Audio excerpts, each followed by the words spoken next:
A medida que la Corte Suprema continúa poniendo en peligro la democracia de Estados Unidos, están empezando a surgir algunas buenas noticias de la mayoría conservadora de la Corte. Atención a esto, porque parece que uno de los jueces conservadores designados por Donald Trump se ha estado alejando de los demás y se ha puesto, digamos que se está poniendo un poco como hacia el centro. Y esto es algo que vale la pena observar y hace que el próximo nombramiento de la Corte Suprema sea mucho más crítico. Vamos a analizarlo. Hola amigos, bienvenidos. Vamos a hablar entonces no solamente de la Corte, sino en particular de una jueza que está sacudiendo todo esto y es Amy Coney Barrett. Primero lo primero, ¿quién es Amy Coney Barrett? Bueno, para los que no la conocen, Amy Coney Barrett es la jueza que reemplazó a la legendaria Ruth Bader Ginsburg en la Corte Suprema. Bueno, y fue un cambio bastante drástico. Recordemos que ella fue nombrada por Donald Trump y eso hizo que la balanza se inclinara bastante, porque se pasó de una figura liberal icónica a una jueza con una reputación bastante conservadora. Y sí, amigos, cuando se anunció su nombramiento en 2020, pues muchos pensaron que la Corte iba a girar completamente hacia la derecha. Hablemos de su participación en el caso Roe vs. Wade, o Roe v. Wade, como también lo conocen algunos.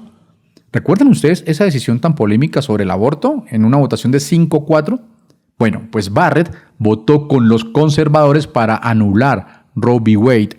Imagínense nada más el impacto.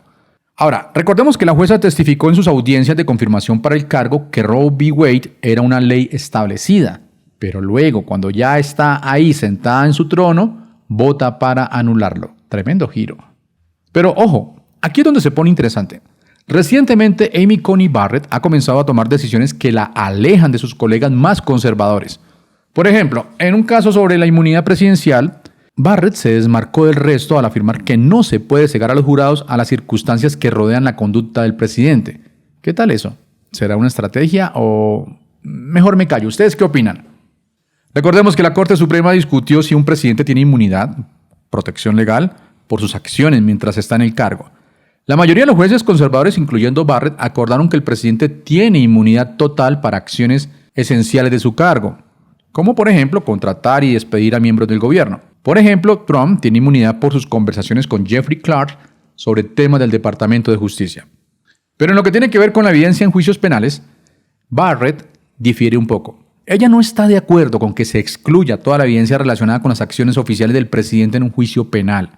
Ejemplo, si un presidente ofrece indultos a cambio de sobornos, Barrett cree que esta evidencia debería poder usarse en un juicio, aunque la mayoría de los conservadores dicen que no.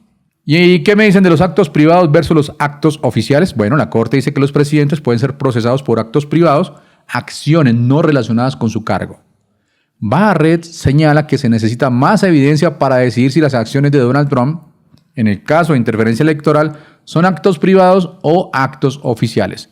Amy Coney Barrett está decidiendo básicamente que aunque los presidentes tengan inmunidad para sus acciones oficiales, no debería ser tan amplia que se impida usar evidencia importante en juicios penales, especialmente si esa evidencia sugiere mala conducta como sobornos.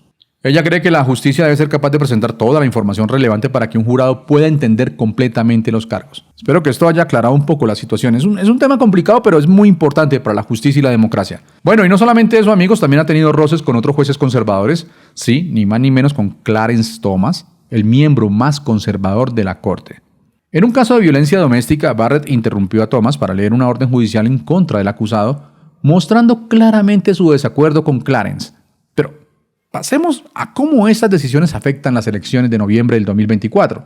Pues bien, las decisiones de la Corte Suprema, especialmente la anulación de Roe v. Wade, han motivado a los votantes demócratas. Desde esa decisión, los demócratas han empezado a tener un mejor desempeño en las elecciones, y esto es algo que podría influir mucho en las próximas elecciones de noviembre. Otro punto candente es la inmunidad presidencial. Según la Corte, el presidente tiene inmunidad absoluta para actos dentro de sus deberes constitucionales.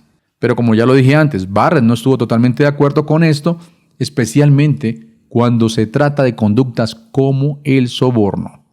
Bueno, no es la primera vez que un presidente republicano nombra jueces que luego se vuelven más moderados o incluso liberales. Podríamos traer a la memoria en este momento a Dwight Eisenhower. Él nombró a Eric Warren y a William Brennan, quienes resultaron ser dos de los jueces más liberales en la historia de la Corte. Eisenhower incluso llegó a decir que sus dos mayores errores estaban sentados en la Corte Suprema. Qué ironía, ¿no? Lo mismo pasó con Richard Nixon y Harry Blackmun, quien escribió la opinión mayoritaria en Roe vs. Wade, o con David Souter, nombrado por George H.W. Bush, que se convirtió en uno de los jueces más liberales de la época. ¿Será que Amy Coney Barrett seguirá ese camino? Entonces, amigos, ¿qué podemos esperar de Amy Coney Barrett? Bueno, a pesar de sus decisiones conservadoras iniciales, parece estar moviéndose hacia una posición más centrista. Esto puede tener un gran impacto en futuras decisiones de la Corte y en la política de Estados Unidos en general. Y aquí es donde ustedes entran. ¿Creen que Amy Coney Barrett seguirá alejándose de sus colegas conservadores y se convertirá en una jueza más centrista o volverá a alinearse con la derecha en futuros casos?